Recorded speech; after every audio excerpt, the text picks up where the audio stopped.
Ma'am, আপনি কি সত্যি বিয়ে করতে যাচ্ছেন নাকি? তো আর কত বছর একা একা থাকবো? তাহলে সেই দিন আত্মহত্যা করতে গেছিলেন কেন? ও, তাহলে তুমি তো দেখছি সবটা জানো। নিশ্চয়ই রাফি বলেছে। আসলে মানুষ জীবনে অনেক ভুল করে। আমিও তখন আবেগের বশে ওই ভুলটা করতে গিয়েছিলাম। আল্লাহর অশেষ কৃপায় বেঁচে গিয়েছিলাম। কোনো এক বিশ্বাসঘাতকের প্রেমে অন্ধ হয়ে গিয়েছিলাম আমি। প্লিজ। হুম আমিও চাই না পুরোনো কথা মনে রাখতে। তাই তো আপুর মতে বিয়েটা করতে যাচ্ছি। এইবার আমি গাড়ি কষে ব্রেক করলাম আর গাড়ির পিছের সিটে তাকিয়ে জিজ্ঞেস করলাম, ম্যাম, আপনি শুধু একবার বলুন যে আপনি আমার সাথে মজা করতেছেন। আজব তো, আমি মজা করতে যাব কেন? সিমলা এমন ভাবে কথাটা বলল যেন ও খুব খুশি। ভালোই, আমি কিছু বলবো না, শুধু দেখেই যাব। এরপর গাড়ি চালিয়ে সোজা অফিসে চলে এলাম। ঘড়িতে সময় 4:05। ম্যাম, আমি বাসায় যাচ্ছি, অনেক দেরি হয়ে যাচ্ছে। কোথাও যাবেন না আপনি? সকালে কি বলেছিলাম মনে নেই? এরপর আমি মন খারাপ করে নিজের ডেস্কের দিকে যেতে লাগলাম। তখনই রাফি আর আসিফের সাথে দেখা। কি ভাই, কেমন ঘুরলি আজ সারাদিন? রাফির বাচ্চা। রাফি আর আসিফ দৌড়ে পালালো। আমি আমার ডেস্কে বসে কাজ করতে লাগলাম। সারা অফিসে কেউ নেই, শুধু আমি আর শিমলা। শিমলা তার কেবিনে বসে কাজ করতেছে আর আমি আমার ডেস্কে বসে একটিভাবে কাজ করতে করতে 1 ঘন্টা পার হয়ে গেল। সাথে আমার কাজও কমপ্লিট হয়ে গেল। তাই ফাইলটা বন্ধ করে রেখে দিলাম। অনেক ক্লান্ত লাগতেছে। আমি জানি এখন আমার কি করতে হবে। আমি পকেট থেকে একটা সিগারেট বের করে খেতে লাগলাম, চেয়ারে হেলান দিয়ে। সিগারেট অর্ধেক শেষ করার পরে টের পেলাম শিমলা তার কেবিনে থেকে বের হচ্ছে। তাই আমি তাড়াতাড়ি করে সিগারেটটা ফেলে দিলাম। আমি ফাইলগুলো ঠিক করতে লাগলাম। তখন খেয়াল করলাম শিমলার হাতে তার ল্যাপটপ নিয়ে আমার সামনে দাঁড়িয়ে আছে। চোখ দুটো লাল হয়ে আছে। ম্যাম, আপনি চলে এসেছেন? আমি আপনার কাছে যাব ভেবেছিলাম। আমার কাজ সব কমপ্লিট। কিন্তু শিমলা কিছু বলতেছে না, রাগী ভাবে আমার দিকে চেয়ে আছে। আমি ভাবতে লাগলাম কোন ভাবে সিগারেট খেতে দেখে ফেলে নাই তো। আরে ধুর, কিভাবে দেখবে? আমি তো ম্যাম আসার আগেই ফেলে দিয়েছি। ম্যাম, কিছু কি হয়েছে? আপনি এখানে বসে একটু আগে কি করতেছিলেন? আমি একটু ভয় পেয়ে গেলাম। না, আমাকে ভয় পেলে চলবে না। তাই আমি স্বাভাবিক ভাবে বললাম, কই কিছু না তো ম্যাম, আমি তো আমার কাজ করতেছিলাম। আপনি সত্যি বলতেছেন তো? মিথ্যা বললে কিন্তু খবর আছে। এইবার তো আরো ভয় পেয়ে গেলাম। সত্যি সত্যি কি দেখে ফেললো নাকি? অফিসে সিগারেট খাওয়া বারণ, যদি এটা দেখে ফেলে জানি না কি করবে। তবুও বললাম, ম্যাম, আমি তো ফাইলের কাজ করতেছিলাম। এরপর শিমলা তার ল্যাপটপ আমার দিকে ঘুরিয়ে একটা ভিডিও দেখালো। হায় আল্লাহ, আমি শেষ। আমার ডেস্কের উপরে ডান দিকে তাকিয়ে দেখি ছোট একটা সিসি ক্যামেরা। আমি শেষ। এইবার আমাকে কে বাঁচাবে? আসলেই হয়েছে কি ম্যাম? এর মধ্যে সিগারেট খাওয়া শিখে ফেলেছেন? বাহ, ভালো। আমার কাছে আসুন। Sorry ma'am. কাছে আসতে বলছি আমি। আমি জানি এখন যদি আমি শিমলার কাছে যাই তাহলে নিশ্চিত আমি শহীদ হয়ে যাব। তাই শিমলা যত যাই বলুক না কেন, আমি আর ওর কাছে যাচ্ছি না। ম্যাম, পিছে দেখুন। কি আছে পেছনে? আর এই ফাঁকেই আমি অফিস থেকে এক দৌড়ে বেরিয়ে গেলাম। কালকে কি হবে আমি সেটা জানি না। আজকে তো কোনো মতে ওর হাত থেকে মুক্তি পাই। এরপর রাস্তায় এসে একটা রিক্সা নিয়ে সোজা বাসার দিকে রওনা দিলাম। আসার সময় শুনতে পেয়েছি শিমলা অফিসের ভিতরে বসেই আমাকে অনেকগুলো বকা দিছে। আমি এখন যদি ওর হাতে পড়তাম তাহলে আমি শেষ হয়ে যেতাম। কারণ শিমলা সিগারেট খাওয়া ছেলেদের একটু দেখতে পারে না। আমি অবশ্য এর আগে এইগুলো খেতাম না। এই তো বছরখানেক আগে খাওয়া শিখেছি। যাই হোক, এইগুলো বলতে বলতে বাসায় চলে এসেছি। আমি রিক্সা ভাড়া দিয়ে ভিতরে চলে গেলাম। আব্বু, আব্বু, কই তুমি? কিরে মা, কি হয়েছে? এত জোরে ডাকছিস কেন? আব্বু জানো আজকে অফিসে কি হয়েছে? না বললে জানবো কিভাবে? আব্বু, আজকে শ্রাবণকে নিয়ে সারাদিন ঘুরেছি, কিন্তু বোকাটাকে একটুও বুঝতে দিই নাই যে আমি ওকে মনে মনে ভালোবাসি। একদম ভালো করেছিস, আমার প্রিন্সেসকে কষ্ট দিয়েছো। আর আব্বু, বিকালে কি হয়েছে সেটা জানো? কি হয়েছে? শ্রাবণ আমার ভয়ে অফিস থেকে দৌড়ে পালিয়ে বাসায় গেছে। অনেক হয়েছে গল্প, এবার ফ্রেশ হয়ে খেতে আয়। ওকে আম্মু। এরপর শিমলা তার রুমে চলে গেল আর এদিকে নিচে শিমলার আব্বু বলল, দেখেছো আমাদের মেয়ে আজকে কত খুশি।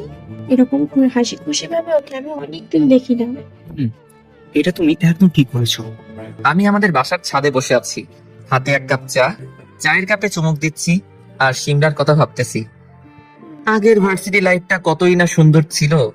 বারবার ইচ্ছে করে অতীতে ফিরে গিয়ে আবার সঙ্গে কিছু নতুন করে শুরু করি। মানুষ কি তাড়াতাড়ি বদলাতে পারে সেটা শিমলাকে না দেখলে বোঝা যাবে না। যে মেয়ে আমার জন্য বিষ খেতে পারে, আর আজকে সেই মেয়ে ঠিকই অন্য একজনের সাথে সংসার বাঁধতে চলেছে। কেন এলো আবার শিমলা আমার জীবনে ফিরে এলো? এগুলো ভাবতেছিলাম আর আকাশের দিকে তাকিয়েছিলাম। তখনই আমার ফোনে একটা কল বেজে উঠলো। আমি ফোনটা হাতে নিয়ে দেখি আইমান ফোন দিয়েছে। আমি সাথে সাথে ফোনটা রিসিভ করলাম। কি মিস্টার মজনু, কোথায় তুমি? ছাদে বসে আছি আমার সবচেয়ে প্রিয় জিনিসের সাথে। তোমার প্রিয় জিনিস মানেই তো চা। এই হাসবি না, আমার তো আর তোদের মতো প্রিয় মানুষ নেই, তাই এই চা একমাত্র সম্বল। বাজে কথা বলে রেস্টুরেন্টে চলে আয়, রিয়াও আছে। আজকে সন্ধ্যা পর্যন্ত গল্প বলবো। মানে আজকে হঠাৎ করে? কাহিনী গটাই ফেলেছি বন্ধু, তুই আগে আয়, তারপরে তোকে সবকিছু খুলে বলতেছি। আচ্ছা 10 মিনিট অপেক্ষা কর। এরপর আমি আমার রুমে এসে রেডি হয়ে বেরিয়ে গেলাম। একটা রিক্সা নিয়ে আইমানের কাছে চলে এলাম। রিক্সা ভাড়া দিয়ে সোজা আইমানের কাছে চলে এলাম। আসসালামু আলাইকুম ভাবি। শ্রাবণ ভাইয়া, একদম ফাজলামো করবেন না। আচ্ছা সরি। এইবার আইমান তুই বল, কাহিনী কি? আজকে এত খুশি কেন? ভাই কাজ করে ফেলেছি। কি করেছিস আবার? ভাই 1 মাস পরে আমার আর রিয়ার বিয়ে। মানে কেমনি কি ভাই? আজকে বিকালে আব্বু আম্মু রিয়াদের বাসায় গিয়েছিল, সকলের মতেই বিয়ে হতে চলেছে। বাহ, এটা তো খুশির খবর। তাহলে এখন তাড়াতাড়ি খাবার অর্ডার দাও। তোকে বলতে হবে না, আমি কি তোর মতো খচ্চর নাকি? ভাবি আমি কিন্তু গেলাম। এই তুমি কি শুরু করছো? তুমি তো বড় খাচ্ছ। এই না হলে আমার ভাবি। তুমিও শ্রাবণের দলে চলে গেলে। আব্বে চুপ। এরপর তিনজনে মিলে অনেক মজা করলাম। রাত 8টার দিকে আমি বাসার উদ্দেশ্যে রওনা দিলাম। বাসার কাছে এসে আপুর জন্য কিছু চকলেট কিনে বাসার সামনে চলে এলাম। এরপর দরজার কাছে এসে কলিং বেল বাজালাম। আপু এসে দরজা খুলে দিল। ভাইয়া আমার চকলেট কই? কিছু বলতে যাব তার আগে আপু আমার কাছ থেকে চকলেট কেড়ে নিয়ে দৌড়। আমি একটা হাসি দিয়ে আম্মুর সাথে কিছু কথা বলে আমার রুমে চলে এলাম। পরদিন সকালে ঘুম থেকে উঠে সকাল সকালে অফিসে চলে গেলাম। নিজের ডেস্কে বসে কাজ করতেছিলাম। তখন খেয়াল করলাম রিয়া সিমলার কেবিনের দিকে যাচ্ছে। আমি চোখের ইশারায় জিজ্ঞেস করলাম কি হয়েছে। রিয়া বলল ম্যাম নাকি তাকে ডেকেছে। প্রায় 20 মিনিট পরে রিয়া সিমলার কেবিন থেকে বের হলো। রিয়ার দিকে তাকিয়ে দেখি রিয়ার কপাল বেয়ে ঘাম পড়তেছে। তাই আমি রিয়াকে ডেকে জিজ্ঞেস করলাম কি হয়েছে, কিন্তু রিয়া আমার কথা শুনেও না শোনার ভান করে চলে গেল। আমি কিছুই বুঝতে পারতেছিলাম না, তাই চুপচাপ নিজের কাজে মন দিলাম। লাঞ্চ টাইমের আগে সিমলার কেবিনে আমার ডাক পড়লো। আমি চুপচাপ সিমলার কেবিনের সামনে গেলাম। কালকের কথা মনে পড়তেই ভয় হতে লাগলো। এরপর আমি লাঞ্চ টাইমের আগে সিমলার কেবিনে আমার ডাক পড়লো। আমি চুপচাপ সিমলার কেবিনের সামনে চলে গেলাম। কালকের কথা মনে পড়তেই ভয় হতে লাগলো। এরপর আমি বাইরে দাঁড়িয়ে বললাম ম্যাম ভিতরে আসুন। এরপর আমি ম্যামের সামনে এসে দাঁড়িয়ে রইলাম। কোনো কথা বলতেছি না, একভাবে কাজ করে যাচ্ছে। আমাকে বসতেও বলে নাই। আগের দিনের কথা মনে করে আমি দাঁড়িয়ে রইলাম। কি জানি আবার কখন থাপ্পড় মারে। এইভাবে প্রায় 10 মিনিট হয়ে গেল। তাই আমি এবার বাধ্য হয়ে বললাম ম্যাম আমি কি পরে আসবো? ওকে ম্যাম, আমি আপনার কাছে পরে আসতেছি, আপনি বরং কাজ করুন। আমি এটা বলে বাইরের দিকে যেতে লাগলাম। তখনই আপনাকে আমি এখান থেকে যেতে বলেছি? আমি আবার ম্যামের সামনে এসে দাঁড়িয়ে বললাম না ম্যাম, কিন্তু আপনি তো কাজ করতেছেন। আপনি আজকে সারাদিন আমার সামনে এভাবে দাঁড়িয়ে থাকবেন? পাগল নাকি? কি বলেন এসব? আমার লজ্জা করে। মিস্টার শ্রাবণ, আমি আপনার সাথে মজা করতেছি না। এই রে, এ তো রেগে পুরো আগুন হয়ে আছে। কিন্তু ম্যাম আমি কি করেছি? কি করেছেন আবার জিজ্ঞেস করতেছেন? কালকে আমাকে না বলে আমার সামনে থেকে পালিয়ে গিয়েছিলেন কেন? ম্যাম সরি, আপনি কালকে যে রেগেছিলেন তাতে শিওর আমি শহীদ হতাম। আর আজকাল তো দেখা যায় আপনি অফিস ফাঁকি দিয়ে গার্লফ্রেন্ড নিয়ে ঘুরে বেড়ান। আস্তাগফিরুল্লাহ। ম্যাম আপনি এগুলো কি বলেন? আমি আর মেয়ে? এটা তো পাগলও বিশ্বাস করবে না। তার মানে আপনার কোনো গার্লফ্রেন্ড নেই? একটা ছিল, বাট সে তো আমাকে ভুল বুঝে দূরে চলে গেছে। আর আপাতত একাই আছি। ম্যাম আমার দিকে একবার তাকিয়ে আবার বলল, তাহলে এই রিয়াটা কি? আমি তো ছবিটা দেখে অবাক। এ কি জিনিস পাইরি? কালকে বন্ধুর গার্লফ্রেন্ড দেখতে গেছিলাম, সেই ছবি ম্যামের ফোনে কেন? কোন হালায় আমার এমন সর্বনাশ করলো? আরে ম্যাম এটা তো আমার ভাবি। ভাবি মানে? ম্যাম আমার বন্ধু আইমানের হবু বউ লাগে রিয়া। বন্ধুর বউ মানে তো ভাবি, তাই তো ভাবি বললাম। ও শিট, একটা ভুল হয়ে গেছে। কি ভুল ম্যাম? কিছু না, আপনি এখানে দাঁড়িয়ে থাকবেন, এটা আপনার শাস্তি। কোথাও যাবেন না। আমি একটু বাইরে থেকে আসতেছি। কিন্তু ম্যাম আমার খুব ক্ষুধা লেগেছে। আমি কিছু জানি না, চুপ করে দাঁড়িয়ে থাকুন এখানে। এই বলে সিমলা তার কেবিন থেকে বেরিয়ে গেল, আর আমি বোকার মতো দাঁড়িয়ে রইলাম আর ভাবতে লাগলাম সিমলার কাছে এই ছবিগুলো এলো কিভাবে, আর ছবিগুলো করে দিলই বা কে। সে যাই হোক, সিমলা কি আমাকে ফলো করতেছে? এমন আচরণ তো সিমলা আমার সাথে প্রায়ই করতো। যখন আমি ভার্সিটিতে কোনো মেয়ের সাথে কথা বলতাম, তখন কোথা থেকে সিমলা এসে সবগুলোকে কথা শুনিয়ে দিত। একটা পর্যায়ে তো এমন হয়েছিল যে সিমলার ভয়ে কোনো মেয়ে আমার সাথে কথা বলতো না। এখন তো আমাদের মাঝে আর কোনো সম্পর্ক নেই, তাইলে সিমলা কেন আবার আমার উপরে অধিকার খাটাচ্ছে? তাহলে সিমলা কি এখন আমাকে ভালোবাসে?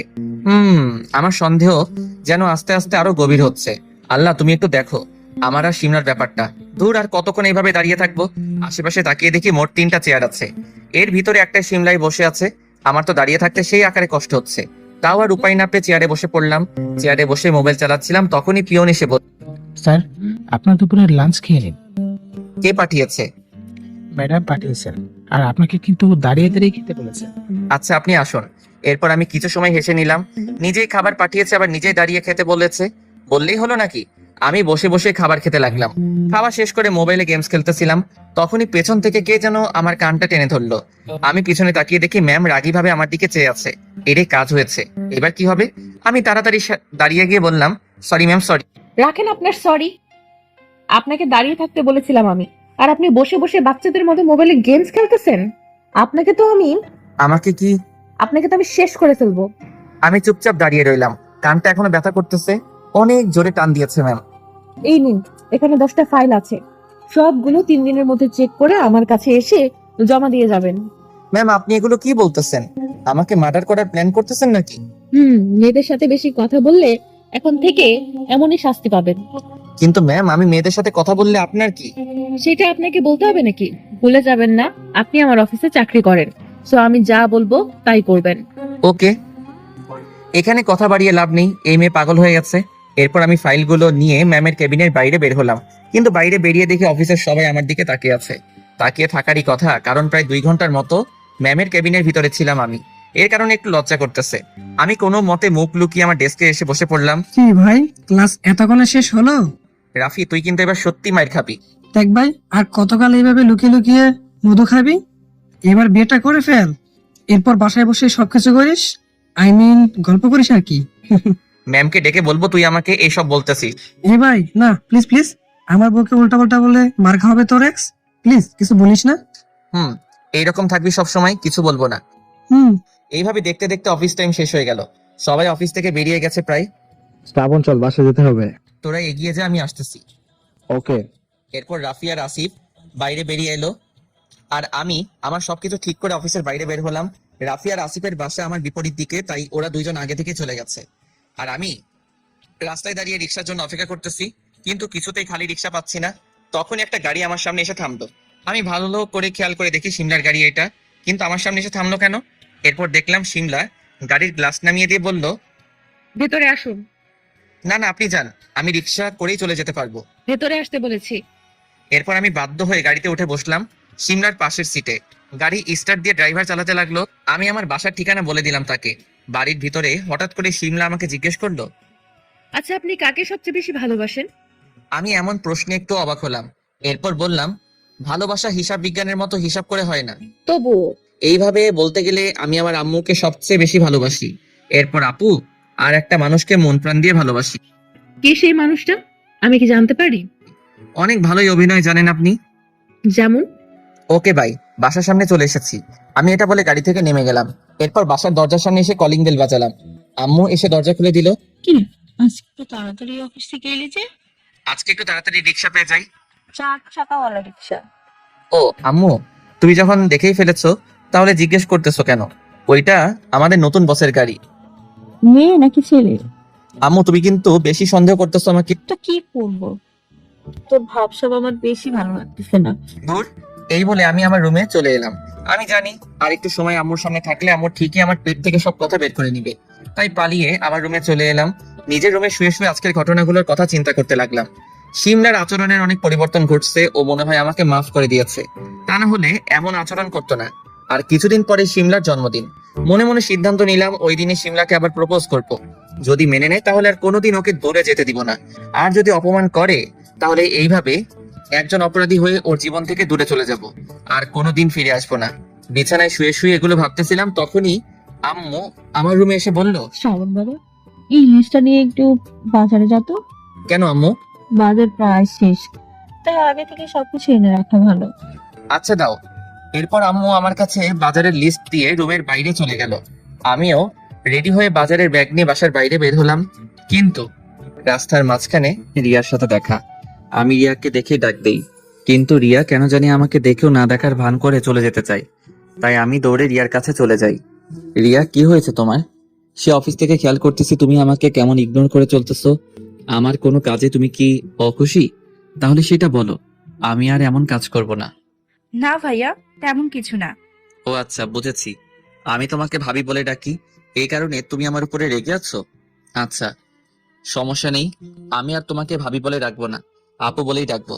আমি না তোমার বন্ধুর হবু বউ, তাহলে আমাকে ভাবি ডাকলে আমি রাগ করবো কেন? বরং আমার তো ভালোই লাগে। তাহলে এখানে দাঁড়িয়ে বলা যাবে না, ওই রেস্টুরেন্টে চলো, ওখানে গিয়ে সবকিছু বলি। আচ্ছা চলো রেস্টুরেন্টে। এইবার বলো কি করেছি আমি? তুমি কিছু করো নাই। তাহলে? আচ্ছা ভাইয়া, তুমি কি আমাদের অফিসের বসকে ভালোবাসো? রিয়ার এমন কথাই একটু অবাক হলাম। তারপরে বলে দিলাম, ভালোবাসি, কিন্তু ম্যাম তো পাত্তাই দেয় না। ও মাই গড, আমিও তাই তো ভাবতেছি ম্যাম এমন করলো কেন। আসলে তোমার ধারণা ভুল। মানে? ম্যামও তোমাকে মনে মনে অনেক ভালোবাসে। সেটা তো আমি জানি। আরে আমি সেটা বলতেছি না। তো কি বলতেছো? ম্যাম বাইরে তোমার সাথে রাগী ভাবে কথা বললেও সে তোমাকে অনেক ভালোবাসে। কিন্তু তুমি বুঝলে কিভাবে? মনে আছে কালকে আমি, তুমি আর আইমান তিনজন মিলে রেস্টুরেন্টে বসে আড্ডা দিচ্ছিলাম, আর এইটা ম্যাম দেখে ফেলে। এইটা দেখে ম্যাম ভাবে আমি আর তুমি গার্লফ্রেন্ড বয়ফ্রেন্ড, আর এই কারণে অফিসে আজকে সকালে আমাকে ম্যাম তার কেবিনে ডাকে। তারপর ম্যাম আমাকে অনেকগুলো কথা শোনায়, কেন আমি তোমার সাথে গেছি। কিন্তু পরে যখন আমি তাকে সব খুলে বললাম যে আমি আইমানকে ভালোবাসি, এরপরে কিছুটা ঠান্ডা হলো, কিন্তু এর পরেও বলে দেয় আমি যেন তোমার সাথে আর বেশি কথা না বলি। এটা তো সাংঘাতিক ব্যাপার। আর আমি এই কারণেই তোমার থেকে দূরে দূরে থাকার চেষ্টা করি। কি জানি আমার চাকরিটা আবার কখন নিয়ে নেয়। আচ্ছা ঠিক আছে, আমি বুঝতে পেরেছি। আর ভাইয়া, তুমি তলে তলে এত সব করো আগে জানতাম না। আচ্ছা ভাইয়া, বাসায় যেতে হবে, আসি। আচ্ছা। এরপর আমি রেস্টুরেন্টে থেকে বের হয়ে বাজার করতে চলে যাই। বাজার করে আসার পথে ভাবতে থাকি, আমি আগেই জানতাম যে সিমলা আমাকে এখনো মনে মনে ভালোবাসে, কিন্তু আজকে রিয়া যেটা বললো, এটা তো আমি 100% শিওর যে সিমলা আমাকে এখনো আগের মতোই ভালোবাসে। কারণ এর আগেও আমার সাথে কোনো মেয়ে দেখলেই সিমলা এমন করতো। এক কথায় আমার পাশে কোনো মেয়ে দেখতে পারতো না। যাই হোক, আর কিছুদিন পরে সিমলার বার্থডে। আমি ঠিক করেছি ওই দিন সিমলাকে প্রপোজ করব। আমি জানি সিমলাও আমাকে মেনে নিবে। এরপর সুন্দরভাবে আমাদের জীবনটা আবার নতুন করে শুরু করব। অপরদিকে সিমলা তার রুমে বসে বসে ভাবতে, না, অনেক হয়েছে, বেয়াদবটার সাথে অনেক খারাপ ব্যবহার করেছি। আর না, সামনেই তো আমার বার্থডে। আমি জানি শ্রাবণ আমাকে সবার প্রথমে উইশ করবে, আর ওই দিনই সকলের সামনে আমি আমার আর শ্রাবণের বিয়ের কথা অ্যানাউন্সমেন্ট করব। সিমলা এই ব্যাপারে তার বাবার সাথেও কথা বলে। তার বাবাও এক কথায় রাজি হয়ে যায়, কারণ তার মেয়ের বিয়ের বয়স হয়ে গেছে, আর কতদিন এইভাবে থাকবে, তাই তিনি রাজি হয়ে যায়। এইভাবেই দেখতে দেখতে কিছুদিন কেটে যায়। এখন সিমলা আর আমার সাথে তেমন কোনো খারাপ ব্যবহার করে না। এতে আমিও ভালো করে বুঝে যাই যে সিমলাও এখন আমাকে পছন্দ করে। কালকে সিমলার বার্থডে। আমি কালকের জন্যই অপেক্ষা করে আছি অনেক দিন ধরে। প্রতিদিনের মতো আজকেও আমি অফিসে বসে কাজ করতেছিলাম, তখনই আমার ডাক পড়লো সিমলার কেবিনে। আমিও প্রস্তুতি নিয়ে সিমলার কেবিনের দিকে গেলাম। কেবিনের সামনে গিয়ে জিজ্ঞেস করলাম, ম্যাম ভিতরে আসবো? তোমাকে কতবার বলবো আমার এখানে আসার জন্য তোমার কোনো অনুমতির প্রয়োজন নেই। এখন কি বলবেন বলেন। কালকে আমার বাসায় একটা পার্টি আছে, তুমি হয়তো জানো কিসের পার্টি। কালকে সময় মতো আমার বাসায় চলে আসবে কিন্তু। আচ্ছা। আর কালকে তোমার জন্য একটা সারপ্রাইজ আছে। আমার জন্য আবার কিসের সারপ্রাইজ? আর আমিও আপনাকে কিছু বলতে চাই। আচ্ছা, কালকে সবকিছু দেখা যাবে। আচ্ছা, আমি এইবার আসি তাহলে। কোথাও যেতে হবে না এখন। সকালের খাবার খেয়েছো? খেয়েছি। দেখো তো, দেখে তো মনে হচ্ছে না। এরপর শিমলা আমার সামনে একটা টিফিন বক্স বের করলো। উফ, রোজ রোজ এই একই কাহিনী। জানি না শিমলা এগুলো করে কি পায়। আজ কিছুদিন ধরেই শিমলা আমার জন্য তার বাসা থেকে নিজ হাতে খাবার বানিয়ে আনে। আমিও কিছু বলি না। আসলে ব্যাপারটা আমারও খুব ভালো লাগে। এই নাও, এবার আমার কাছে আসো তো। আমি শিমলার কাছে যেতেই শিমলা আমার মুখে তার হাত দিয়ে খাবার খাইয়ে দিতে লাগে। এতে আমি প্রচন্ড অবাক হই, কারণ এর আগে আমি একাই খেয়ে নিতাম আর শিমলা শুধু তাকিয়ে তাকিয়ে দেখতো। কিন্তু আজকে শিমলা নিজেই খাবার খাইয়ে দিতে লাগলো। এতে কিছুটা আনইজি ফিল হয়। তাই আমি শিমলাকে আটকে দিয়ে বলি, এ কি করতেছেন? যদি কেউ দেখে ফেলে তাহলে কেলেঙ্কারি হয়ে যাবে। কেউ দেখবে না, আর এতে কেলেঙ্কারির কি আছে? এই বলে শিমলা আমাকে খাইয়ে দিতে লাগে। খাবার শেষ হলে শিমলা আমাকে বলে, এবার ঠিক আছে, এখন চুপচাপ নিজের ডেস্কে গিয়ে কাজ করো, আর একদম কোনো কথা বলবে না কারোর সাথে। আমি কিন্তু নজর রাখবো। আচ্ছা। এরপর আমি হাসতে হাসতে শিমলার কেবিন থেকে বেরিয়ে এলাম। এরপর নিজের ডেস্কে বসে রাফির সাথে কিছু সময় কথা বললাম। আর এখন অফিসের সকলেই মোটামুটি জানে যে আমার আর শিমলার মধ্যে কিছু একটা চলতেছে। তাই এখন আর কেউ হা করে আমার দিকে তাকিয়ে থাকে না। এইভাবে আজকের দিনটা কেটে গেল। বাসায় রাতের বেলা ছাদে একা একা বসে আছি আর আজকের দিনের কথা মনে করতেছি। শিমলা ঠিক আগের মতোই হয়ে গেছে। ঠিক আগের মতোই আমার কেয়ার করে, যত্ন নেয় আর আমাকে শাসন করে। শিমলার এই সবকিছুর প্রেমে পড়ে গিয়েছিলাম আমি, আর আজকে আবার নতুন করে ওর প্রেমে পড়ে গেলাম। এরপর ছাদে আর না থেকে নিজের রুমে চলে এলাম। আজকে কেন জানি ঘুম পাচ্ছে না, হয়তো অনেক খুশি। এই কারণে ভাবতেই অনেক খুশি খুশি লাগতেছে, কারণ কালকে আমি শিমলাকে নিজের করে পাবো। এরপর রাত 12টার সময় শিমলাকে ফোন করে উইশ করলাম। মহারানী তো হেব্বি খুশি। এরপর কিছু সময় তার সাথে কথা বলে ঘুমিয়ে গেলাম। সকালবেলা ঘুম থেকে উঠে শিমলার বার্থডে উপলক্ষে একটা গিফট কেনার জন্য নিউ মার্কেটে এলাম। সেখান থেকে শিমলার জন্য একটা নীল শাড়ি কিনলাম। এর থেকে বেশি কিছু আমি দিতে পারবো না। আর আমি জানি আমি শিমলাকে যতই কম দামের উপহার দেই না কেন, শিমলা সেটাকে খুব আদর যত্ন করে গ্রহণ করবে। এরপর আমি বাসায় চলে আসি। বাসায় এসে আম্মুর দিকে খেয়াল করে দেখি যে আম্মু অনেক হাসি খুশি, কিন্তু কি কারণে সেটা বুঝতে পারতেছি না। আবার জান্নাতের দিকে তাকিয়ে দেখি সেও আমার দিকে কেমন করে যেন তাকাচ্ছে। বিষয়টা একটু ঘোলাটে লাগলো আমার কাছে। তাই আমি আপুকে আমার ভাইয়া বলো কি বলবে? আমার আবার অনেক কাজ আছে। এই বুড়ি, তোর আবার কিসের এত কাজ? তোর আর বিষয়টা কি কিছুই বুঝতেছি না। ওটা তুমি বুঝবে না, এটা বড়দের ব্যাপার। তুমি তোমার কাজ করো। দিব কানে নিচে একটা। উনি অনেক বড় হয়ে গেছে। প্লিজ বল না কি হয়েছে। তোর আর আম্মুর ভাবসাব আমার ভালো লাগতেছে না। সময় হলে সব বুঝতে পারবে। আর এখন কথা না বলে রাতের জন্য তৈরি হও। এটা বলে জান্নাত এক দৌড়ে আমার রুম থেকে চলে গেল, কিন্তু আমি তো কিছুই বুঝতে পারলাম না। আর জান্নাতই বা জানলো কিভাবে আমি রাতে কোথাও যাব? দূর, মাথাটা ঝিনঝিন করতেছে। নিশ্চয়ই আমার জন্য সামনে কোনো বড় বিপদ আছে। আমাকে একটু সাবধানে থাকতে হবে। মোবাইলের দিকে তাকিয়ে দেখি দুপুর 2টা বেজে গেছে। ঘুমানোর জন্য প্রস্তুতি নিচ্ছিলাম, তখনই শিমলার ফোন। জি ম্যাম, বলুন। ওই, কতবার বলতে হবে আমাকে ম্যাম বলে ডাকবে না? আচ্ছা, ডাকবো না। এইবার বলো কি বলবে। শোনো না, আজকে তো আমার বার্থডে, আমাকে কি গিফট দিবে আজকে? কোনো গিফট দিতে পারবো না। তুমি তো জানোই আমি একটা গরিব ঘরের ছেলে। তুমি একদম এসব বাজে কথা বলবে না। আমার কোনো গিফট লাগবে না, তুমি আমার সবচেয়ে বড় গিফট। ও আচ্ছা। আর সময় মতো বাসায় চলে আসবে, কিন্তু আমি তোমার জন্য অপেক্ষা করে থাকবো। তুমি আর আমি একসাথে কেক কাটবো। কিন্তু লোকে কি বলবে? আর তাছাড়া তোমার বাবা মা কি ভাববে? আরে রাখো তো তুমি এগুলো, এইসব আমি দেখে নিব। আচ্ছা, রাখি এখন। আমি একটু ঘুমিয়ে নেই। ঘুমাও, টাটা। আচ্ছা। এরপর ফোন রেখে ঘুমিয়ে গেলাম। রাতে ভালোভাবে তৈরি হয়ে একটা রিক্সা নিয়ে শিমলাদের বাসার উদ্দেশ্যে রওনা দিলাম, হাতে একটা কম দামি গিফট নিয়ে। জানি না শিমলা এটা পছন্দ করবে কিনা। এগুলো ভাবতে ভাবতে শিমলাদের বাসার সামনে চলে এলাম। কিন্তু বাসার ভিতরে প্রবেশ করে আমি জীবনের সবচেয়ে বড় শিমলাদের বাসার সামনে এসে রিক্সা থেকে নেমে আশেপাশে দেখতে লাগলাম। অনেক সুন্দর করে বাসাটা সাজানো হয়েছে। আমি রিক্সা ভাড়া দিয়ে মোবাইলের সময়টা দেখে নিলাম। সামনে এগিয়ে বাসার ভিতরে প্রবেশ করব, তখনই খেয়াল করি একটা মেয়ে আমাকে দেখেই দৌড়ে ভিতরে চলে যায়। আমি বিষয়টি ভালো বুঝতে পারি নাই, আর মেয়েটিকে আগে কোনোদিন দেখি নাই, তাই আর বেশি ভেবে দেখি নাই। ভিতরে প্রবেশ করে দেখতে পাই অফিসের সকলে কম বেশি আছে। আমি এগিয়ে রাফির কাছে যাব, তখনই বাসার সমস্ত লাইট অফ হয়ে যায়। শুধু কেক কাটার স্থানে একটা সাদা আলো জ্বলেছিল, কিন্তু সেখানে আমার চোখ যেতেই অবাক হয়ে যায়, কারণ সেখানে শিমলা দাঁড়িয়েছিল। এটা খুবই স্বাভাবিক, কিন্তু শিমলার পাশে আমি একটা ছেলেকে দেখতে পাই।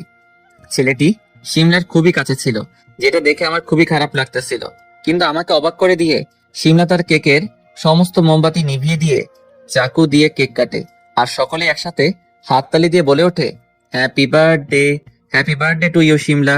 আর শিমলা একটা কেকের টুকরো তার পাশে থাকা সেই ছেলেটিকে খাইয়ে দেয়, এবং এক টুকরো তার বাবাকে। এটা দেখে আমার দু চোখ দিয়ে পানি গড়িয়ে নিচে পড়ে।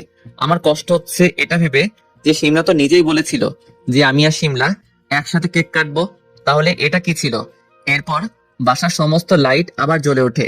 আমিও আমার চোখের পানিগুলো মুছে নিলাম, যাতে করে কেউ কিছু বুঝতে না পারে। আমি আর রাফি আসিফের কাছে না গিয়ে বাসার এক কোণে দাঁড়িয়ে রইলাম। তখনই শিমলার বাবা স্টেজে উঠে মাইক্রোফোন হাতে নিয়ে বলতে থাকে, লেডিস অ্যান্ড জেন্টলম্যান, আপনারা সকলে জানেন আমার একটা মাত্র মেয়ে। আমি ছোট থেকে ওকে খুব আদর যত্নে করে মানুষ করেছি, কখনো অভাব বুঝতে দিইনি। আর আজকে আমার মেয়ে এত বড় হয়েছে যে সে নিজে একটা কোম্পানি একা পরিচালনা করে। আমি এতে খুবই গর্বিত। যাই হোক, আসল কথায় আসি। আপনারা সবাই জানেন যে আজকে আমার একমাত্র মেয়ের জন্মদিন। আজকে আমার জীবনের সবচেয়ে খুশির দিনগুলোর মধ্যে একটা। আর এই খুশির দিনে আমি আপনাদেরকে আরো একটা খুশির খবর দিতে চাই। শিমলার বাবার এমন কথায় এখানে উপস্থিত সকলে আরো আগ্রহের সাথে তার দিকে তাকিয়ে থাকে, আর শিমলা মুচকি মুচকি হাসতেছে সকলের দিকে তাকিয়ে। এদিকে আমি যে তার দিকে তাকিয়ে আছি সেটা যেন শিমলা দেখতেই পাচ্ছে না। আসলে কি শিমলার আমার কথা মনে নেই? তাহলে অফিসের এগুলো কি ছিল? সবকিছুই কি শুধু নাটক ছিল? জানি না, আমি কিছুই বুঝতে পারতেছি না। এর মধ্যে আবার শিমলার বাবা বলা শুরু করে, আর সেই খুশির খবরটা হচ্ছে আমার একমাত্র মেয়ের বিয়ে ঠিক করেছি। আর বিয়েটা আমি খুব তাড়াতাড়ি শেষ করতে চাচ্ছি, কারণ আমার অনেক বয়স হয়েছে। কে জানে কখন মারা যায়। তাই আমি অনেক ভাবনা চিন্তা করে সিদ্ধান্ত নিয়েছি যে আগামী 8ই তারিখ মানে পরশু দিন শিমলার বিয়ে দেব। আর আমার শিমলা মাও রাজি এই বিয়েতে। শিমলার বাবার এমন কথায় আমার মাথাটা যেন ঘুরতে লাগলো। তবু আমি সেখানে দাঁড়িয়ে রইলাম। আমি যেহেতু বাসার এক কোণে দাঁড়িয়ে আছি, তাই আমার চোখের পানি কেউ দেখতে পাচ্ছে না। কি করে শিমলা এটা করতে পারে? যদি শিমলা এটাই করবে তাহলে কেন আমার এত কাছে এলো?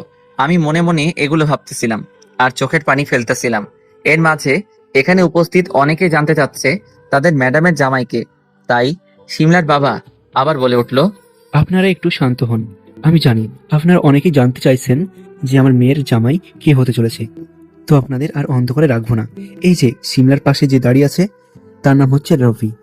সে পেশায় একজন ইঞ্জিনিয়ার, আর এই রবি হতে চলেছে আমার মেয়ের জামাই। সো লেডিস অ্যান্ড জেন্টলম্যান, সকলে আনন্দ করেন, ফুর্তি করেন।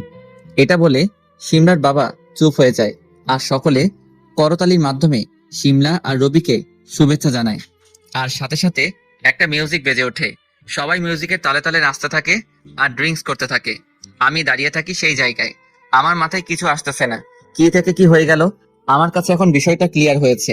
শিমলা আমার সাথে ইচ্ছে করেই এমন করে, যাতে আমি কষ্ট পাই। আমার কাছে সবই ক্লিয়ার হয়ে যাচ্ছে যে এটা সম্পূর্ণটা শিমলার নাটক ছিল, শুধু আমাকে কষ্ট দেওয়ার জন্য।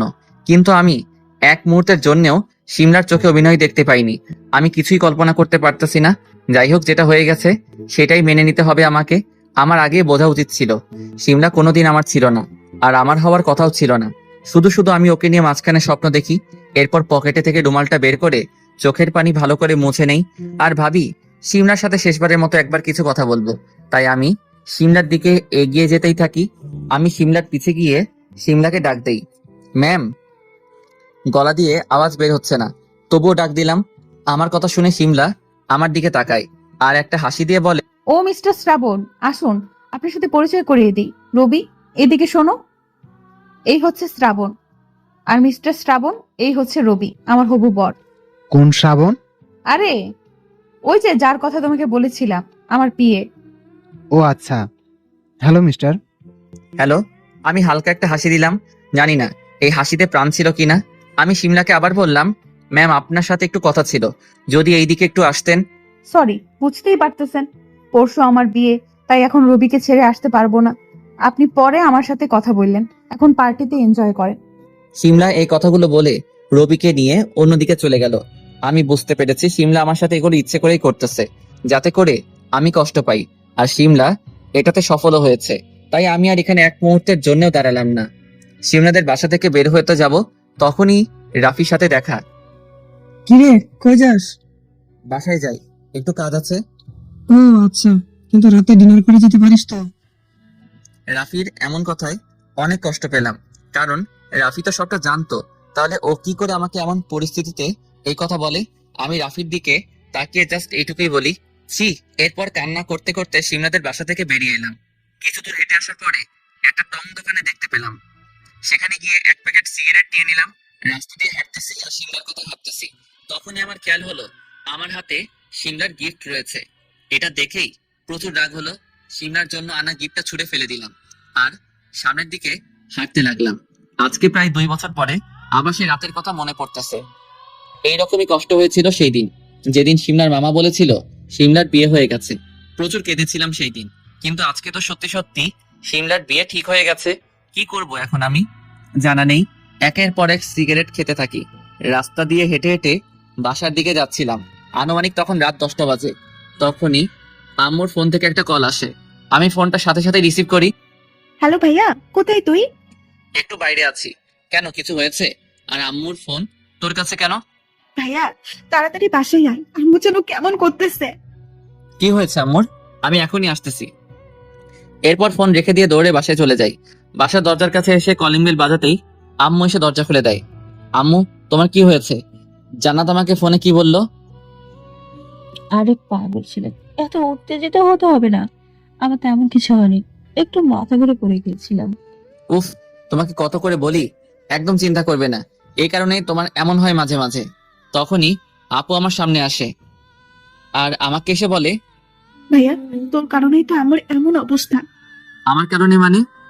এই যে আম্মু একা কি বাসার সব কাজ একা করতে পারে? আম্মুর বয়স হয়েছে তো। তাহলে একটা কাজের লোক ঠিক করলেই তো হয়। ভাইয়া, তুই আবার উল্টা বুঝতেছিস। তুই যদি একটা বিয়ে করে নিস তাহলেই তো সবকিছু মিটে যায়। আম্মুরও একটা সাথী হবে আর আমিও একটা ভাবি পাবো। জানাতের এমন কথায় আমি কিছুটা পিছিয়ে গেলাম। এমনিতেই সিমলার কারণে অনেক কষ্টে আছি, এর উপরে আবার আম্মুর এই অবস্থা, কোথায় যাব আমি কিছুই বুঝতেছি না। আম্মুর দিকে তাকিয়ে দেখি আম্মু আমার দিকে কেমন করে তাকিয়ে আছে। আমি জানি আম্মু মনে মনে এটাই চায়। ছেলের বিয়ের বয়স হয়েছে, তবু ছেলে বিয়ে করতেছে না, এটা কোনো বাবা মা মেনে নিতে পারে না। আম্মু হয়তো আমার দিকে তাকিয়ে কিছু বলে না, কিন্তু আমি জানি আম্মু মনে মনে এটাই চায়। তাই আমি আম্মুর দিকে তাকিয়ে বলি, আম্মু তুমিও এটাই চাও? আম্মু কোনো কথাই বলতেছে না। তাই আমি বুঝে গেলাম আম্মুও এটাই চাই। তাই আমি আম্মুর মুখে হাত রেখে বললাম, আম্মু তোমাদের খুশিতেই আমার খুশি। আমি বিয়ে করব, তুমি মেয়ে দেখ, তোমার পছন্দের মেয়েকে আমি বিয়ে করব। আম্মু আমার এমন কথায় অনেক খুশি হলো।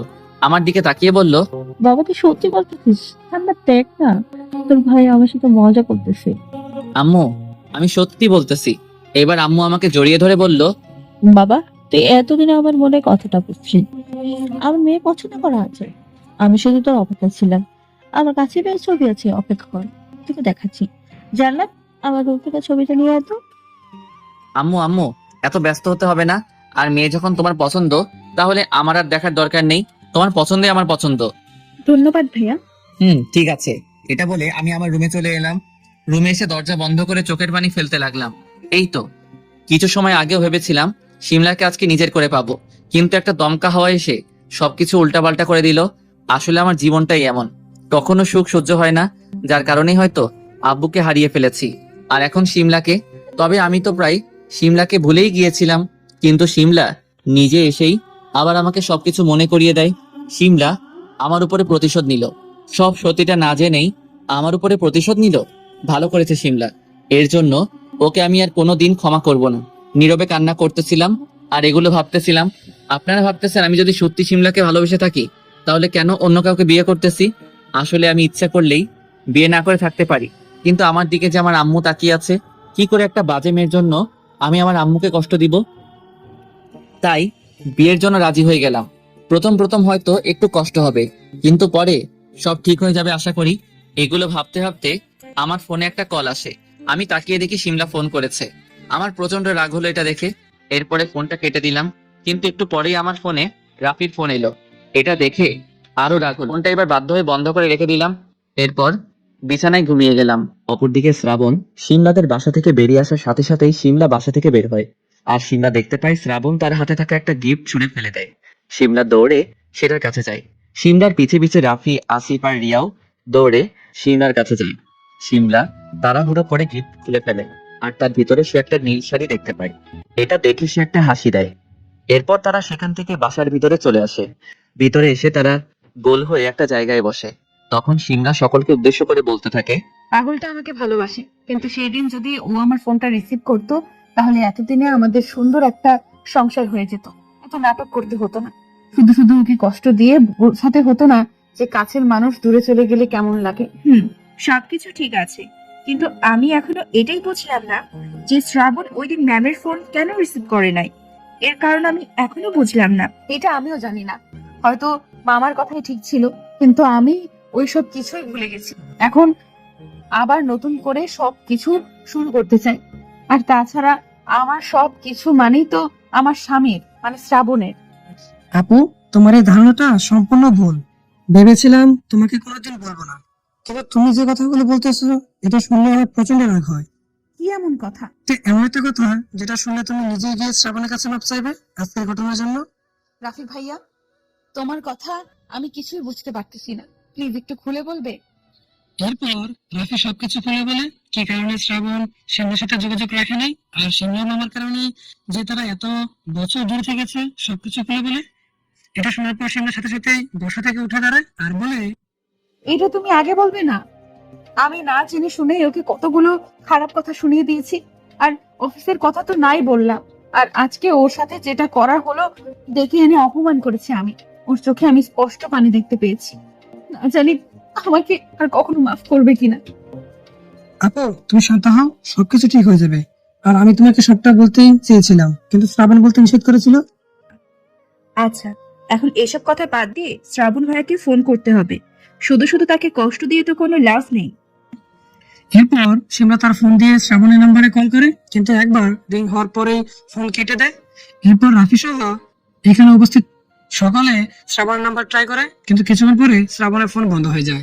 সবাই ব্যাপারটা বুঝতে পারে যে শ্রাবণ রাগ করে কারো ফোন ধরছে না, আর রাগ করাটা স্বাভাবিক। রাফি, রিয়া, সিমলা সবাই এক জায়গায় বসে ভাবছে কি করা যায়। এত রাতে তো আর শ্রাবণের বাসায় যাওয়া সম্ভব না, তাই তারা ঠিক করলো যে সকালে সবাই শ্রাবণদের বাসায় যাবে। ঠিক তখনই আসিফ তাদের কাছে আসে এবং বলে, রাফি, ওইদিকে অনেক বড় কাহিনী হয়ে গেছে। সকলে একসাথে আসিফকে জিজ্ঞেস করে, কি হয়েছে, শ্রাবণে কিছু হয়নি তো আবার? তবে মেমের জন্য খারাপ কিছু হতে চলছে। আসিফ, তুমি কথাটা ঘুরিয়ে ফিরিয়ে না বলে সোজাসুজি ভাবে বলো তো। ম্যাম, আমি শ্রাবণকে ফোনে না পেয়ে আন্টিকে ফোন করি। ভেবেছিলাম শুধু এইটুকুই জানবো যে শ্রাবণ বাসায় গিয়ে পৌঁছেছে কিনা, কিন্তু কিন্তু কি? কিন্তু আন্টি বললো শ্রাবণ নাকি অনেক আগে বাসায় ফিরেছে। এটা তো ভালো কথা।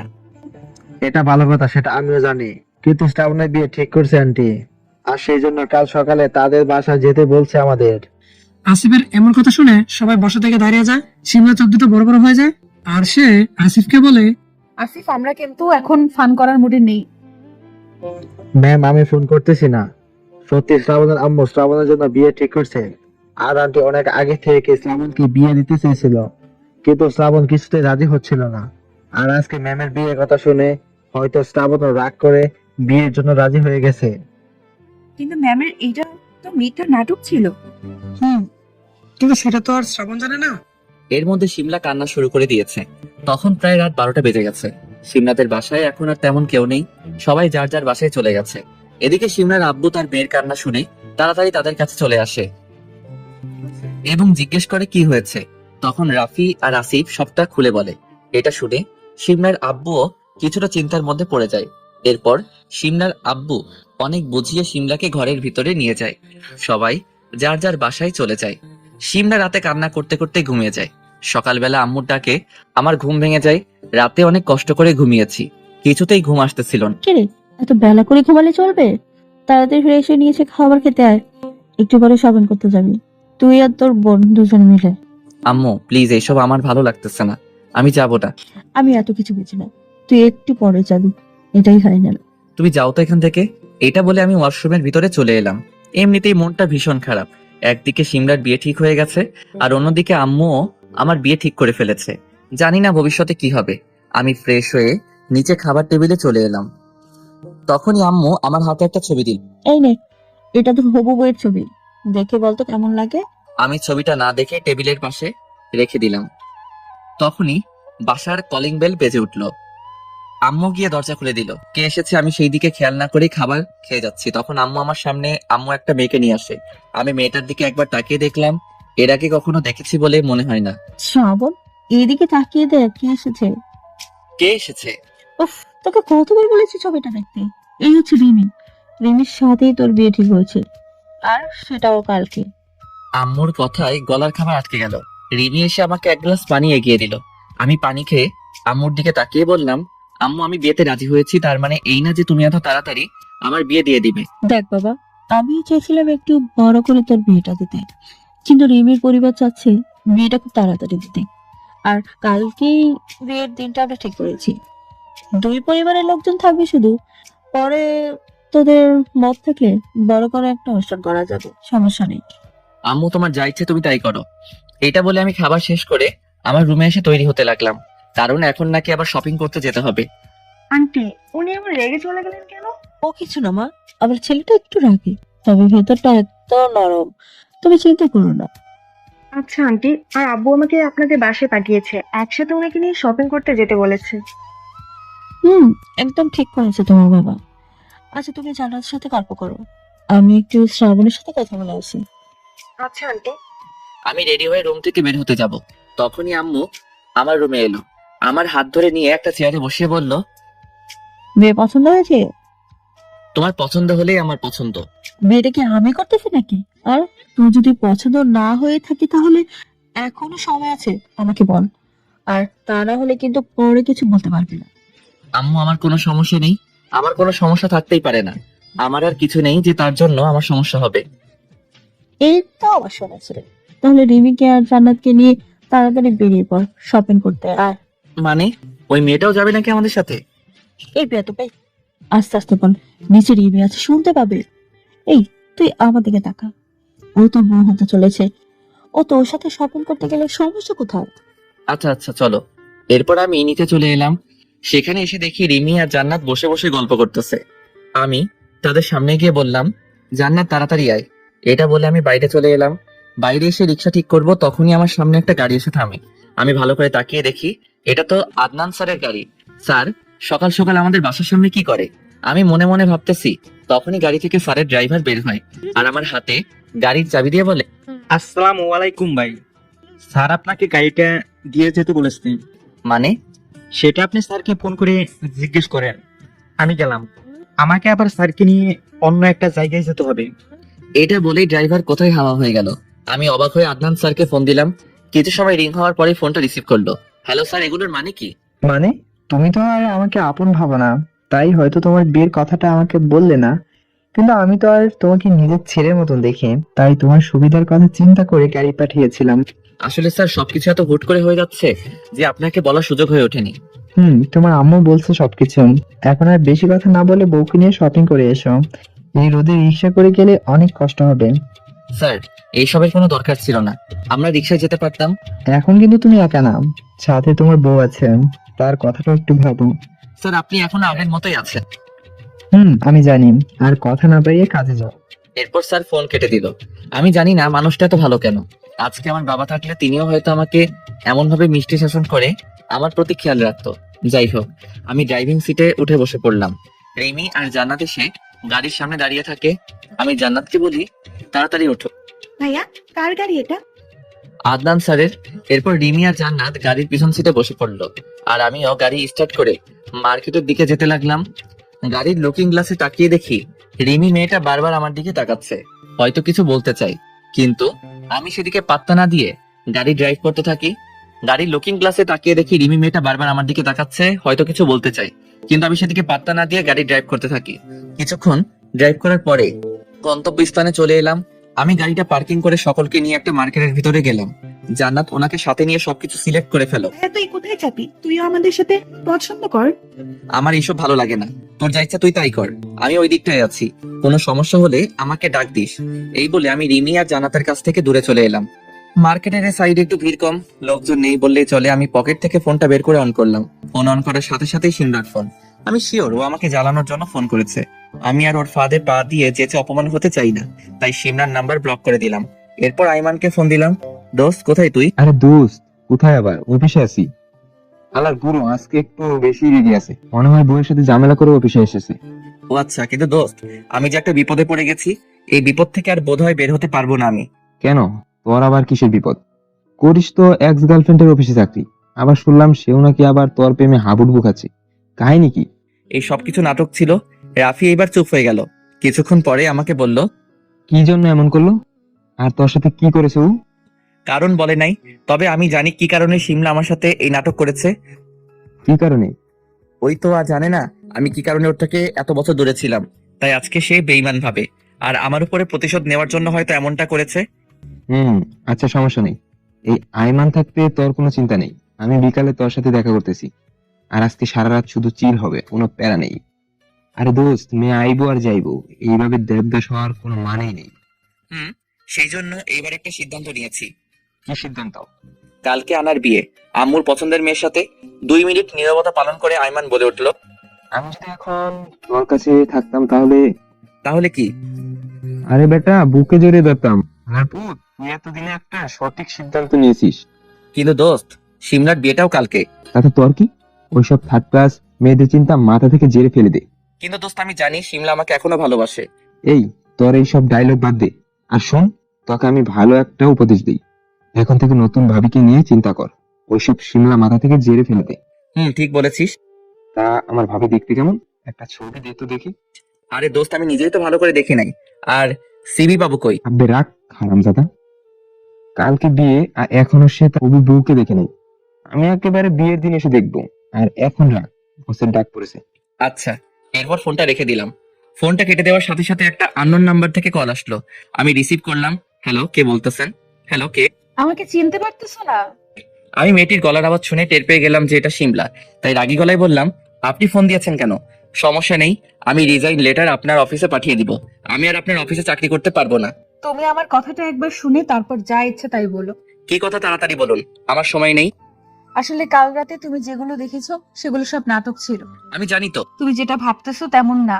আসলে ছেলেটা আমার খালাতো ভাই। ও আচ্ছা, তাই? তুমি নিশ্চয়ই শুনেছো কালকে আমারও বিয়ে। তাহলে আমার বিয়ে যার সাথে ঠিক হয়েছে সে আমার ফুফাতো বোন। ওকে, তুমি বিশ্বাস করো, আমি জাস্ট তোমার সাথে। প্লিজ, আর কোনো নাটক আমি দেখতে চাই না। আর একবারও আমাকে ফোন দিবে না। এইটা বলে ফোন কেটে দিলাম। এরপর পকেট থেকে একটা সিগারেট বের করে খেতে লাগলাম। তখনই আমার মনে হলো আমার পিছে কেউ দাঁড়িয়ে আছে। তাই আমি পিছে ঘুরলাম।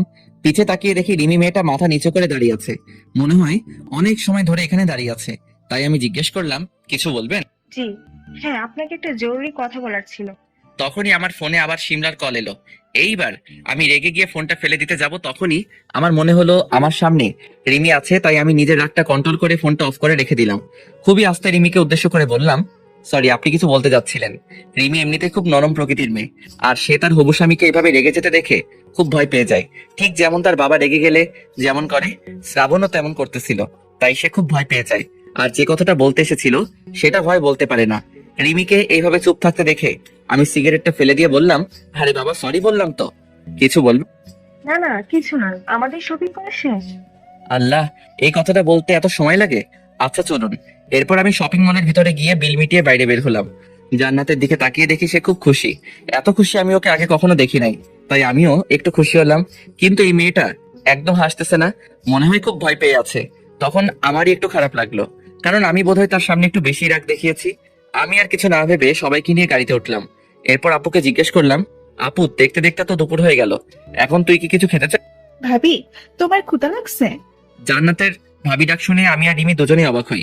রিমি একটু লজ্জা পেয়ে বলল, না, আমার ক্ষুধা নেই। তা বললে হবে না ভাইয়া, চল ওইদিকে রেস্টুরেন্টে যাই। আচ্ছা চল।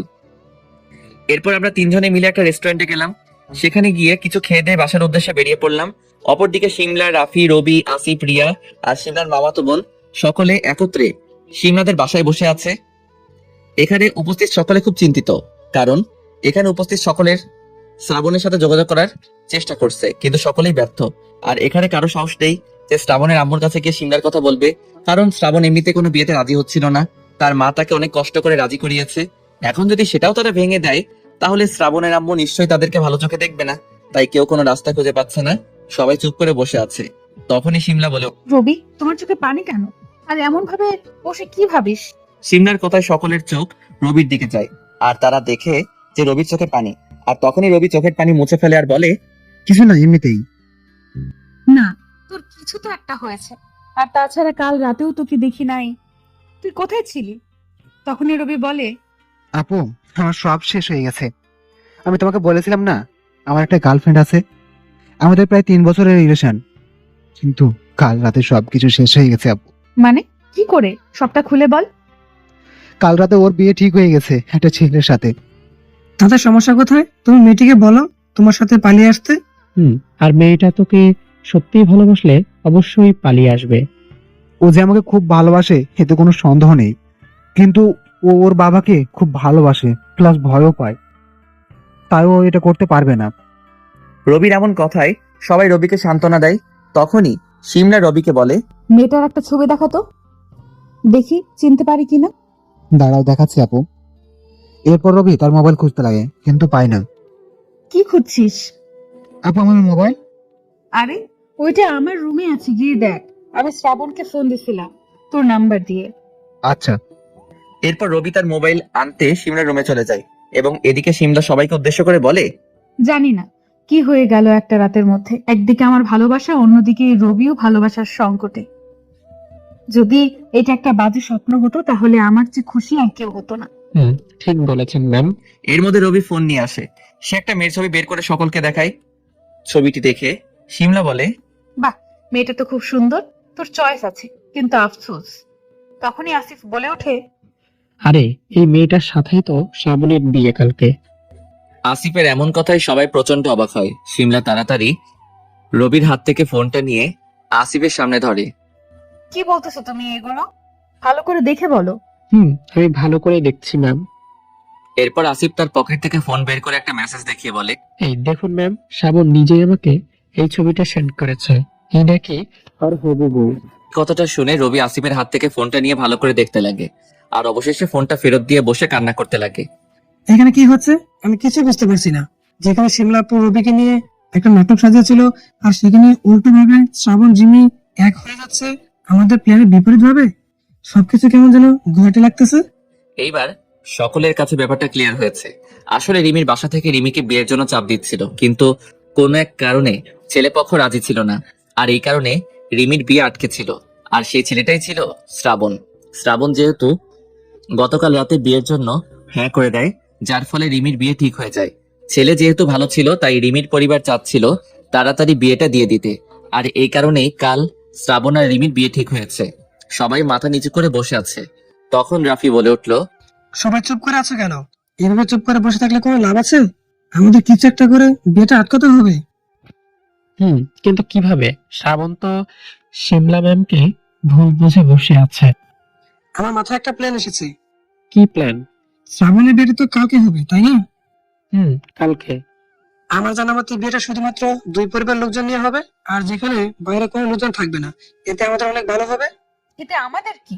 আগে প্ল্যানটা কথা বলি। কাল বিয়ের ঠিক আগ মুহূর্তে শিমলা আপু আর রবি শ্রাবণদের বাসার ভিতরে যাবে, সাথে আমরাও থাকবো, সমস্যা নেই। এরপর এরপর শিমলা আপু শ্রাবণের কাছে গিয়ে মাপ চাইবে, দরকার হলে আন্টির কাছে শ্রাবণকে চাইবে। আর শ্রাবণ নিশ্চয়ই এর মায়ের কথা ফেলবে না, যেহেতু বাসায় তেমন কোনো লোকজন থাকবে না, তাই আমাদের কাজটা আরো সহজ হয়ে যাবে। আমাকে শ্রাবণ মাফ করবে না। আরে আপু, তুমি চিন্তা করো না, আমার বন্ধুকে আমি ভালো করেই চিনি। আচ্ছা, আমি শেষ চেষ্টা করব। দরকার হলে আমি শ্রাবণের পা জড়িয়ে ধরে মাফ চাইবো, যাতে ও আমাকে আপন করে নেয়। আর এরপরও কাজ না হলে আমি সুইসাইড করব। ম্যাম, এগুলো কোন ধরনের কথা? আর তাছাড়া রবির দিকে তাকিয়ে দেখেন, বেচারা কত কষ্ট পাচ্ছে। আমার তো বারবার মনে হচ্ছে যে কেউ আমাদের সাথেই আমাদের গেম খেলতেছে। আপু, আমি তোমাকে এসব করতে বারণ করেছিলাম, কিন্তু তুমি শোনো নাই। আমার অনেক বড় একটা ভুল হয়ে গেছে। অনেক হয়েছে, এখন এই সব কিছু বাদ দাও। ম্যাম সেই সকাল থেকে কোনো খাবার খায়নি। চলো সকলে একসাথে দুপুরে খাবার খেয়ে নেই। চলো। এরপর সবাই খাবার খেতে চলে গেল। আমি আমার রুমে বসেছিলাম, তখন আম্মু আমার রুমে এলো। বাবা, তুই কি সত্যি বিয়েটা করার জন্য প্রস্তুত? আম্মু, তোমাকে না বলে আমি অনেক বড় একটা কাজ করে ফেলেছি, আর এতে আমার আর রিমির দুজনেরই ভালো হবে।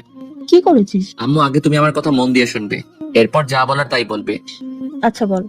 আম্মু, আমি রিমিকে বিয়ে করতে পারবো না, আর রিমিও মন থেকে আমাকে বিয়ে করতে পারবে না। রিমি ওর আব্বুর ভয়ে কাউকে কিছু বলতেছে না। আর তাছাড়া তুমি তো জানো আমি শিমলাকে অনেক আগে থেকে ভালোবাসি। আর একটা ভুল বোঝাবুঝির কারণে আমরা এতদিন দূরে ছিলাম। কালকে আমার কাছে সবটা ক্লিয়ার হয়ে গেছে। তোমাকে বলেছিলাম না আমাদের অফিসের বস একটা মেয়ে, সেই মেয়েটার কেউ নয়, স্বয়ং শিমলা। এরপর আমাদের মধ্যে আবার নতুন করে সবকিছু ঠিক হয়ে যায়। যদি সবকিছু ঠিক হয়ে যায় তাহলে তুই রিমিকে বিয়ে করতে রাজি হয়েছিলি কেন? আম্মু, আগে তুমি সবটা শুনে নাও। আচ্ছা বল। কিন্তু শিমলা জানে না যে কি কারণে আমি ওকে ছেড়ে চলে এসেছিলাম। তাই এই কারণে শিমলা আমার উপরে প্রতিশোধ নেওয়ার জন্য একটা মিথ্যা নাটক করে। আর এটাকে প্রতিশোধ বললে ভুল হবে। শিমলা মূলত আমাকে বোঝাতে চেয়েছে কেউ কাউকে ছেড়ে চলে গেলে কেমন লাগে। আম্মুকে কালকে রাতে সবকিছু খুলে বলি। তাহলে তুই সিমলার এই প্ল্যানের কথা জানতে পারলি কিভাবে? আমার একটা ফ্রেন্ড রাফি বলেছে, রাফিও ওদের সাথে ছিল। তাহলে তুই তো খুব অন্যায় করেছিস সিমলার সাথে। মেয়েটা তোকে এত ভালোবাসে আর তুই মেয়েটাকে এইভাবে ঠকাচ্ছিস। আরে আম্মু, তোমার ছেলেকে এমন মনে হয়? তোর প্ল্যান কি একটু খুলে বলবি? আম্মু, এইবার লাইনে এসেছো তুমি। এরপর আমি আম্মুকে একটা প্ল্যানের কথা বললাম।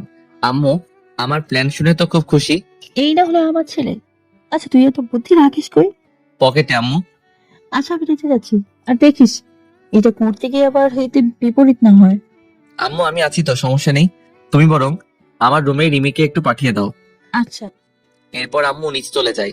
আমি আমার রুমে বসে অপেক্ষা করতে লাগি। কিছুক্ষণ পরে রিমির গলার আওয়াজ পাই। ভিতরে আসবো? আল্লাহ, এটা কি ধরনের মেয়ে রে বাবা, একদম বোকা। আসুন। এরপর রিমি আমার সামনে এসে দাঁড়িয়ে রইলো মাথা নিচু করে। আমি একটু মজা নেওয়ার জন্য গম্ভীর গলায় জিজ্ঞেস করলাম, আপনি কি এই বিয়েতে রাজি, নাকি বয়ফ্রেন্ড আছে আবার? আমার এমন কথাই রিমি আমার দিকে চোখ দুটো বড় বড় করে তাকায়। আর কিছুক্ষণ পরে বলে, না না, বিশ্বাস করেন আমার কোনো বয়ফ্রেন্ড নেই। প্লিজ বিয়েটা ক্যান্সেল করবেন না, আব্বু অনেক রাগ করবে তাহলে। আমি রিমির এমন কথায় না হেসে পারলাম না, তাই জোরে জোরে হাসতে লাগলাম। আমার হাসি দেখে রিমি মেয়েটা আরো ভয় পেয়ে গেল। তাই আমি একটা চেয়ার এনে রিমিকে বসিয়ে দিলাম আর বললাম, চিন্তার কোনো কারণ নেই, আমি সবটাই জানি। আপনি রবিকে ভালোবাসেন আর রবিকে বিয়ে করতে চান। আমার কথায় রিমি অনেক ভয় পায় আর চোখ বড় বড় করে আমার দিকে তাকায়। এরপর আমি আমার মোবাইলে একটা ছবি বের করে রিমির সামনে দেখাই। এই হচ্ছে শিমলা, আমি শিমলাকে ভালোবাসি আর ওকেই বিয়ে করতে চাই। সবকিছুই ঠিক যাচ্ছিল, কিন্তু শিমলা মেয়েটা আমার সাথে মজা করার জন্য আপনার বয়ফ্রেন্ড রবির সাহায্যে আমার চোখের পানি ঝরায়। এরপর কালকের রাতের ঘটনা সব খুলে বলি রিমিকে। ভাই আপনার সাথে খুব অন্যায় হয়েছে। এ কি, তুমি দেখি ভালো করে কথাও বলতে পারো। আমি তো ভেবেছিলাম তুমি ভালো করে কথা বলতে পারো না। মেয়েটা আমার থেকে ছোট তাই তুমি করে বললাম। ভাই আমি এমনই একটু বোকা টাইপের। আরে কে বলেছে তুমি বোকা? শিমলার সাথে দেখা না হলে আমি শিওর তোমাকে বিয়ে করতাম, সে তোমার 100টা বয়ফ্রেন্ড থাকলেও। আমার এমন কথায় রিমি আমার দিকে রাগী ভাবে তাকায়। আরে মজা করতেছিলাম। আর এই যে আমি বিয়ের জন্য তোমাকে সিলেকশন করি, এর পিছনে একটা কারণ আছে। কি করেন ভাইয়া? রবি আর শিমলা দুইজন প্ল্যান করে আমাকে কষ্ট দিয়েছে, আর আমি এইটা এক বন্ধুর সাহায্যে জানতে পেরেছি। তাই ওই রাতেই সব খোঁজ খবর নিয়ে জানতে পারি যে রবির গার্লফ্রেন্ড তুমি। তাই আমি রবি আর শিমলাকে মজা দেখানোর জন্য তোমার আর আমার বিয়েতে রাজি হয়ে যাই। ভাইয়া এত বড় ধোকা! ওরা দুইজন যেমন করেছে তেমন আমিও করেছি। কেমন হয়েছে? ভালো। কিন্তু ভাইয়া আপনি তো শিমলা আব্বুকে বিয়ে করে নেবেন, কিন্তু আমার কি হবে? আব্বু নিশ্চয়ই অন্য কোনো ছেলের সাথে আমার বিয়ে দিয়ে দিবে। তোমার জন্যই তো এত বড় প্ল্যান করা। আমার আর শিমলার বিয়ের পাশাপাশি তোমার আর রবির বিয়েটাও হবে, যদি তুমি আমার কথা মতো কাজ করো। প্লিজ ভাইয়া, আমি তোমার মতো কাজ করব, কিন্তু প্লিজ ভাইয়া আমাকে রবির সাথে মিলাই দেন। আচ্ছা শোনো তাহলে। এরপর আমি রিমিকে একটা প্ল্যানের কথা বললাম। রিমি প্ল্যানের কথা শুনে বলল, আমার একটু ভয় করবে, কিন্তু রবির জন্য আমি এটা করতেই পারি। গুড। আর শোনো, রবি বা শিমলা কেউ যেন জানতে না পারে আমাদের প্ল্যানের কথা। ওদের উচিত শিক্ষা দিব ভালোবাসা নিয়ে নাটক করার জন্য। আচ্ছা ভাইয়া, আজকে আসি, বাসায় যেতে হবে। আচ্ছা। এরপর রিমি চলে গেল আর আমি শান্তিতে বিছানায় শুয়ে পড়লাম। তখনই রাফির ফোন। বলো। ভাই আমি যে এসব কিছুর পেছনে, প্লিজ কাউকে বলবে না কিন্তু। তাহলে কালকে আমাকে শিওর হাসপাতালে যেতে হবে। আচ্ছা সমস্যা নেই, কাউকে বলবো না। তুই না আমার ছোটবেলার বন্ধু। এই রাখি, সিমলাপু আসতেছি। আচ্ছা রাখ হালা। আমি হেসে ফোনটা কেটে দিলাম। আপনাদেরকে আগে থেকেই বলে রাখি, রিমির পরিবারে অনেক সমস্যা আছে, যার কারণে রিমি এত ভয় পায় তার বাবাকে। আর এই পারিবারিক সমস্যার কারণেই আমাদের বাসায় বসে বিয়েটা হবে। যেহেতু অল্প লোকজন, তাই কোনো সমস্যা হবে না। এরপর আমি শান্তিতে ঘুমিয়ে পড়লাম। আজকে বিকালে রাতে শিমলা অনেকবার আমাকে ফোন দিয়েছে, কিন্তু আমি বেশি কথা শুনিয়ে দিয়েছি। শিমলা যে রাগী জানি না, সবকিছু জানার পরে বাসরাতে আমাকে ওর কাছে যেতে দেয় কিনা। এইভাবে দেখতে দেখতে আজকের দিনটা কেটে গেল। আজকে সকাল 10টায় সময় রিমিদের আমার বাসায় আসার কথা। ঠিক এইভাবে দেখতে দেখতে আজকের দিনটা কেটে গেল। আজকে সকাল 10টার সময় রিমিদের আমাদের বাসায় আসার কথা। আমি আমার রুমে বসেছিলাম, তখনই আম্মু আমার রুমে এলো। শ্রাবণ বাবা তাড়াতাড়ি রেডি হয়ে নেন, একটু পরে রিমির পরিবার চলে আসবে। ঠিক আছে। এই যে একটা শেরওয়ানি দিয়ে গেলাম, এইটা পরে নিচে চলে আয়। আম্মু আমার হাতে একটা প্যাকেট দিয়ে বলল কথাটা, আম্মু তুমি এটা নিয়ে যাও, আমি এসব পড়তে পারবো না। এসব করতে পারবি না মানে কি? সকলেই তো এটা করে বিয়ে করতে যাও। সেটা আমি জানি না, আমার ভালো লাগে না তাই পড়বো না। উফ, তোকে নিয়েছি আমি কি করি? তাহলে অত তো পাঞ্জাবিটা পরে নে। এটা তোমার বলা দরকার ছিল না, আমি এমনিতেই পাঞ্জাবি পড়তাম। তখনই জান্নাত নিচ থেকে আম্মুকে ডাক দিয়ে বলল রিমির ফ্যামিলি নাকি চলে এসেছে। আমি নিচে যাচ্ছি, তুই তাড়াতাড়ি রেডি হয়ে চলে আয়। আর জানি না আজকে আমার জন্য কি অপেক্ষা করতেছে। তুই যে কি একটু প্ল্যান বানিয়েছিস আল্লাহ জানে। কোনো সমস্যা হবে না আম্মু, তুমি নিচে যাও তো। এরপর আম্মু নিচে চলে গেল আর আমি তাড়াতাড়ি রেডি হয়ে নিলাম। আসলে আমি আর শিমলা অনেক আগেই প্ল্যান করেছিলাম যে আমাদের যখন বিয়ে হবে তখন আমি নীল একটা পাঞ্জাবি আর শিমলা নীল একটা শাড়ি পরে আসবে, আর এইভাবেই আমরা বিয়ে করব। তাই আম্মুর আনা শেরওয়ানিটা আর পরলাম না। এরপর আমি রাফিকে ফোন দিলাম, কই তোরা? এই তো ভাই, আমরা গাড়িতে প্রায় চলে এসেছি। বুঝলাম, কিন্তু তুই এমন ফিস করে কথা বলতেছিস কেন? আরে ভাই, পাশে শিমলা আছে, যদি বোঝা যায় তোর সাথে কথা বলতেছি তাহলে তাহলে সন্দেহ করবে। রাখ তাহলে। এরপর ফোনটা রেখে নিচে চলে গেলাম। সেখানে গিয়ে তো আমি একটু ঘাবড়ে গেলাম, কারণ নিচে অনেক লোক আছে। আমি কাউকে ভালো চিনি না, তবে আনুমানিক রিমির আব্বু, চাচা, চাচি আর 3জন লোক আছে, তাদেরকে চিনি না। আমি সকলের সামনে গিয়ে সালাম দিয়ে আমার জায়গায় বসে পড়লাম। পিছে তাকিয়ে দেখি আয়মান আছে। বেটা আমাকে দেখে মিটমিট করে হাসতেছে, মজা নিচ্ছে আমাকে দেখে। রিমির দিকে তাকিয়ে দেখি সে একদম ভয়ে ঘাবড়ে আছে। দেখে তো আমারই মায়া লাগতেছে, প্লাস হাসিও পাচ্ছে। তখনই রিমির আব্বু সামান্য কিছু কথা বলে বিয়ের কাজ আরম্ভ করতে বলল। তখনই কাজী সাহেব বিয়ের কাজ শুরু করে দিল। হায় আল্লাহ, একটু এলোমেলো হয়ে গেলে সবকিছু ভেস্তে যাবে। কাজী সাহেব এক পর্যায়ে আমাকে কবুল বলতে বলল। আমি কবুল বলতে যাব, তখনই বাইরে গাড়ির আওয়াজ পেলাম। বুঝে গেলাম যে শিমলা চলে এসেছে, তাই একটু লেট করতে লাগলাম। কিছু সময়ের মধ্যেই শিমলা আমাদের বাসার ভিতরে চলে এলো। আমি দরজার দিকে তাকিয়ে দেখি শিমলা, রাফি, রবি, আসিফ, রিয়া। এদেরকে দেখে সবাই অবাক হলেও আমি আর আইমান একটু অবাক হলাম না। একসাথে এতগুলো লোকজনকে দেখে রিমির বাবা বলে উঠলো, তোমরা কারা? আর হুট করে এইভাবে ভেতরে চলে এলে কেন? কিন্তু শিমলা এর কোনো উত্তর না দিয়ে আমার সামনে চলে এলো।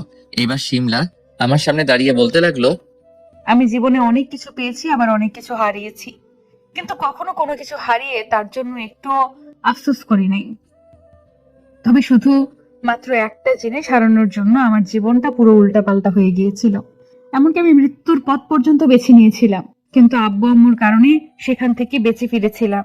এরপর আব্বু আমাকে আবার বাঁচতে শেখায়। আমি আস্তে আস্তে আবার আগের মতো হয়ে উঠি, কিন্তু আড়ালে আমি সেই আগের মতোই ছিলাম। শুধুমাত্র বাবা মায়ের জন্য একটু হাসি খুশি থাকতাম। আর যে জিনিসটা বা যাকে হারানোর জন্য আমার জীবনটা পুরো উল্টাপাল্টা হয়ে গেছে, তাকে আমি অনেক জায়গায় খুঁজতে লাগলাম। তো এইভাবে কয়েক বছর কেটে যায়। হঠাৎ একদিন আমি আমার নতুন অফিসে জয়েন করার পরে আবার আমার সেই মানুষটিকে খুঁজে পাই। বিশ্বাস করো, আমি মনে মনে এতটা খুশি হয়েছিলাম যে বলে বোঝাতে পারবো না। কিন্তু পরক্ষণেই আবার কোনো কিছুর কারণে একটু অভিমান ভার করে আমার মনে। তো এরপর থেকে শুরু হলো আমার জীবনের নতুন একটা অধ্যায়। তাকে রোজ কষ্ট প্লাস শাস্তি দিয়ে আমার দিন কাটতে লাগলো। তাকে কষ্ট দিয়ে যে আমি প্রচুর ভালো ছিলাম তা কিন্তু নয়, আমিও প্রচুর কষ্ট পেতাম মনে পড়ে। এরপর দেখতে দেখতে কিছুদিন কেটে গেল। আমি আমার আব্বুকে সবকিছু খুলে বললাম। আব্বু আমাকে একটা প্ল্যানের কথা বলল এবং আমিও আব্বুর প্ল্যানে রাজি হয়ে যাই। প্ল্যানটা ছিল এমন যে আমি আমার মিথ্যে বিয়ের কথা বলে তাকে শেষবারের মতো কষ্ট দিয়ে আপন করে নেব। কিন্তু আফসোস, সে এটাকে সত্যি ভেবে নেয় এবং সেও অন্য কাউকে বিয়ে করার জন্য রাজি হয়ে যায়। এটা বলে শিমলা চুপ হয়ে গেল, আর এখানে উপস্থিত সকলেও চুপ করে আছে, বোঝার চেষ্টা করতেছে কি হচ্ছে এখানে। আমি শিমলার দিকে তাকিয়ে আছি, ওর চোখে পানি জমে আছে। আমার একটু খারাপ লাগলো, তবুও কিছু বললাম না। শিমলার এমন কথা শুনে সকলে একটু অবাক হয়েছে, কিন্তু পরে কি হলো এটা জানার জন্য সকলে আগ্রহী। তাই সকলের মধ্যে থেকে রিমির বাবা বলল, এরপর কি হলো? তুমি তোমার মানুষটিকে চিরকালের জন্য হারিয়ে ফেললে? শিমলা কিছু সময় চুপ থেকে আবার বলতে শুরু করলো, আমি অনেক আগে একবার আমার ভালোবাসাকে হারিয়েছি, কিন্তু আল্লাহর অসীম কৃপায় আবার আমি তাকে খুঁজে পাই। তাই আমি আর তাকে হারাতে চাই না। দরকার হলে আমি আমার সবটুকু দিয়ে চেষ্টা করব তাকে পাওয়ার জন্য। তাই আমি তার বাসায় চলে যাই বিয়ে আটকানোর জন্য, আর আটকেও ফেলি। ও, খুব ভালো। নিজের ভালোবাসাকে কখনো হারিয়ে যেতে দিতে হয় না। দরকার হলে সকলের বিরুদ্ধে গিয়ে আপন করে নিতে হয় তাকে। আঙ্কেল, আপনি কি জানেন সেই ছেলেটা কে? কে? আমার সামনে যে বসে আছে, মিস্টার শ্রাবণ। শিমলার এমন কথায় রিমির পুরো পরিবার অবাক হয়। এইবার শিমলা আর কিছু না বলে আমার হাত ধরে বলল, প্লিজ তুমি আমাকে মাফ করে দাও। আমি আমার ভুল বুঝতে পেরেছি। আমি আর কখনো তোমার সাথে এমন ব্যবহার করব না। আর আমি জানি তুমিও আমাকে ভালোবাসো। তাই প্লিজ আমাকে ফিরিয়ে দিও না। আমি কিছু জানি না, আম্মু যেটা বলবে আমি তাই করব। এরপর সাথে সাথে শিমলা আমার আম্মুর কাছে চলে গেল। আম্মুর পা জড়িয়ে ধরে বলল, আন্টি প্লিজ আমাকে মাফ করে দেন। আমি আপনার ছেলের সাথে অনেক খারাপ ব্যবহার করেছি, কিন্তু বিশ্বাস করুন আমি ওকে আমার নিজের থেকেও বেশি ভালোবাসি। শিমলার এমন কাণ্ড দেখে বাসার সকলে অনেক অবাক হয়। আম্মুর সাথে সাথে শিমলাকে নিচ থেকে তুলে বলে, এই মেয়ে, তুমি কি পাগল হবে নাকি? এমন কাণ্ড কি করে? তুমি একটা কোম্পানির মালিক, তোমার এমন আচরণ মানায় না। আন্টি, কিন্তু আমার ভালোবাসার থেকে কোনো কিছুই বড় না। আর আমার ভালোবাসা পাওয়ার জন্য আমি সবকিছু করতে পারি। এবার আম্মু আমার প্ল্যান অনুযায়ী বলল, যদি রিমির পরিবার এটাও মেনে নিতে পারে তাহলে আমার কোনো সমস্যা নেই। আম্মুর এমন কথায় শিমলা অনেক খুশি হয়। শিমলা এরপর রিমির আব্বুর কাছে চলে যায়। রিমির আব্বুর কাছে গিয়ে অনেক কান্নাকাটি করে, অনেক অনুরোধ করে, কিন্তু কোনো কিছুতেই কাজ হচ্ছে না। রিমির আব্বু কোনো মতেই তার মেয়ের জায়গায় অন্য কাউকে দিতে রাজি না। আমি মনে মনে ভাবতেছি এইবার শিমলার কি হবে। শিমলা যদি রিমির আব্বুকে কনভিন্স করতে না পারে তাহলে তো সবকিছু শেষ। তখনই শিমলা বলল, আঙ্কেল, আমি আপনাকে অনেকভাবে অনুরোধ করলাম, কিন্তু কোনো কিছুতেই আপনি রাজি নন। আর সবচেয়ে বড় কথা, আপনিই তো বলেছিলেন যে ভালোবাসা পাওয়ার জন্য সবটুকু দিয়ে চেষ্টা করতে। আর এখন আপনি এটা বলতেছেন? এটা বলার পরেও রিমির আব্বু কিছু বলল না। তাই শিমলা আর কোনো কিছু না বলে আমাদের বাসার বাইরে চলে গেল। সবাই অবাক হয়ে আছে, আসলে মেয়েটা কি করতে চাচ্ছে। পুরো বাসা স্তব্ধ হয়ে আছে, কেউ কোনো কথা বলতেছে না। প্রায় 2 মিনিট পরে শিমলা তার হাতে করে একটা ছুরি আর একটা খাতা নিয়ে এসেছে। কেউ কিছু বুঝতেছে না আসলে শিমলা কি করতে চাচ্ছে। তখনই শিমলা তার গলায় ছুরি ধরে বলল, রাফি ভাইয়া, তুমি খাতায় একটা সুইসাইড নোট লেখো। পুলিশ আসলে এটা তাদের কাছে দিয়ে দেবে। খাতায় লিখবে যে আমি মরতে চাই না, কিন্তু আমাকে সুইসাইড করতে বাধ্য করেছে এই লোকটা। রিমির আব্বুকে দেখি সকলের নাম উল্লেখ করে দিও, যাতে সব বলে পুলিশে ধরে। এইবার এখানে উপস্থিত সকলে বিষয়টি বুঝতে পারে যে শিমলা কি করতে চাইতেছে। তাই রমির আব্বু সাথে সাথে শিমলার কাছে চলে যায় আর বলে, এই মেয়ে, থামো থামো। এটা তুমি কি করতে চাইতেছো?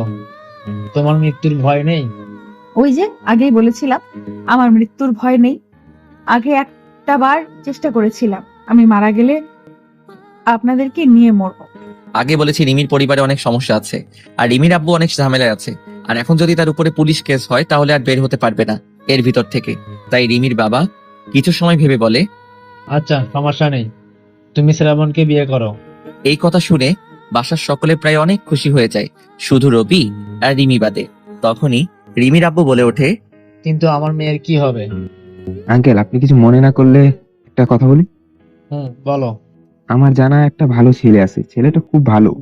আপনি বরং তার সাথে রিমির বিয়ে দিয়ে দিন, রিমি খুব ভালো থাকবে। এখন এই মুহূর্তে তাকে পাবে কোথায়? আর আজকে আমার মেয়ের বিয়ে দিতে না পারলে আমার মান সম্মানের সব শেষ হয়ে যাবে। আঙ্কেল, চিন্তা করতে হবে না, ছেলে এখানে আছে, আর আশা করি ছেলেকে আপনারও পছন্দ হবে। ছেলের নাম কি আর কি করে? ছেলের নাম রবি, এখনো পড়াশোনা করতেছে, 2 বছরের মধ্যে চাকরি পেয়ে যাবে ইনশাআল্লাহ। রিমির বাবা কিছু সময় ভেবে এই বিয়েতে রাজি হয়ে গেল। আর আমার প্ল্যান অনুযায়ী সবকিছু হয়ে গেল। সকাল 11টার মধ্যে এক বাসায় বসে 2টা বিয়ে সম্পূর্ণ হয়ে গেল। আমার থেকে শিমলা অনেক হ্যাপি, কারণ শিমলা তো ভেবেই নিয়েছিল যে আমাকে হারিয়ে ফেলেছে সে। আর আমি তো আগে থেকে সবকিছু প্ল্যান করে রেখেছিলাম। অপরদিকে রিমি আর রবি তো মহা খুশি। দুপুরে সকলে মিলে একসাথে খাবার খেতে বসলাম। তখন হঠাৎ করেই রিমির বাবা বলে উঠলো, ধন্যবাদ শ্রাবণ, তোমার এখানে এসেই আজকে এত কিছু হয়ে গেল। সত্যি বলতে আমি আমার মেয়েকে এর আগে কখনো এত খুশি দেখি নাই। আঙ্কেল, আপনি হয়তো আপনার মেয়েকে কখনো ভালো করে সময় দেননি, যার কারণে আপনার কাছে এমন মনে হচ্ছে। একটু সময় দিতে শিখুন, দেখবেন সবকিছু বদলে যাবে। ঠিক বলেছো। সকলের সাথে আর কিছু কথা বলে খাবার টেবিল থেকে উঠে নিজের রুমে চলে গেলাম।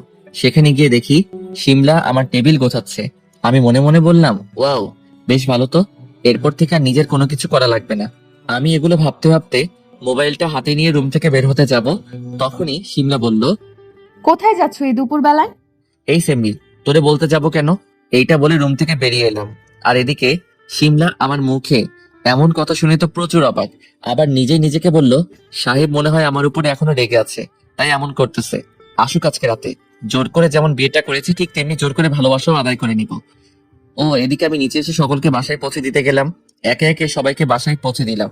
আর এগুলো করতে করতে সন্ধ্যা হয়ে গেল। সব কাজ শেষ করে আমি বন্ধুদের কাছে গেলাম।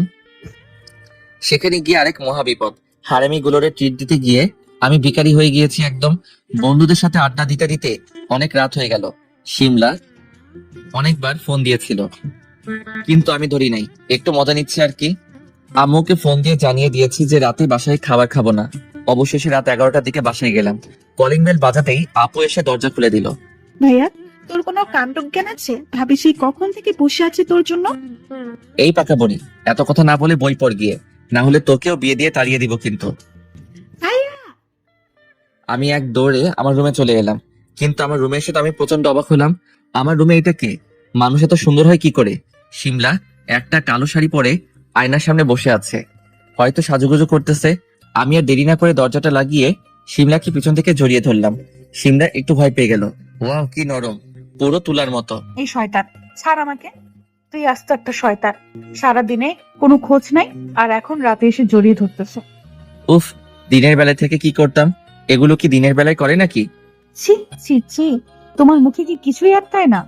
নিজের বউয়ের কাছে আবার কিসের লজ্জা? এইটা বলে শিমলাকে কোলে তুলে বিছানায় নিয়ে এলাম। এরপর আমি যখন শিমলার ঠোঁট আর আমার ঠোঁট এক করতে যাব, তখনই সেমনি বাধা দিল আর বলল, দাঁড়াও, তুমি এগুলো করার আগে আমাকে কিছু প্রশ্নের উত্তর দাও। দূর, ভাল লাগে না। কি প্রশ্ন, বল তাড়াতাড়ি। তুমি তো আমাকে ভালোবাসতে, তাহলে কেন এই রিমিকে বিয়ে করতে যাচ্ছিলে? এগুলো সব আমার প্ল্যান ছিল। মানে? এরপর শিমলাকে সব খুলে বললাম। ওরে শয়তান, আর এইসব কিছুর পেছনে তাহলে রাফি ভাইয়াও আছে? সবগুলোর দেখে নেব। দেখো তোমার রাফি ফাফি, ঘড়িতে তাকিয়ে দেখো, রাত 12টা বাজে। এখন খেলাধুলা শুরু না করলে রাউন্ড শেষ হতে হতেই সকাল হয়ে যাবে। তুই কোনোদিনও ভালো হবি না নাকি? শিমলাকে আর কিছু বলতে না করে আমার আর শিমলার ঠোঁট এক করে দিলাম। শিমলা চোখ বড় বড় করে আমার দিকে তাকালো। প্রায় 5 মিনিট পরে ছেড়ে দিলাম। শিমলা ছাড়া পেয়ে বলল, ওই আমাকে মেরে ফেলবে নাকি? আমি এত কিছু না শুনে আবার শিমলার ঠোঁটে জায়গা করে নিলাম। এরপর ম্যাচের বাকি অংশ শুরু হবে। তার আগে সকলে ভালো থাকবেন, সুস্থ থাকবেন। Okay bye. এইভাবে শেষ হলো আরেকটা ভালোবাসার গল্প।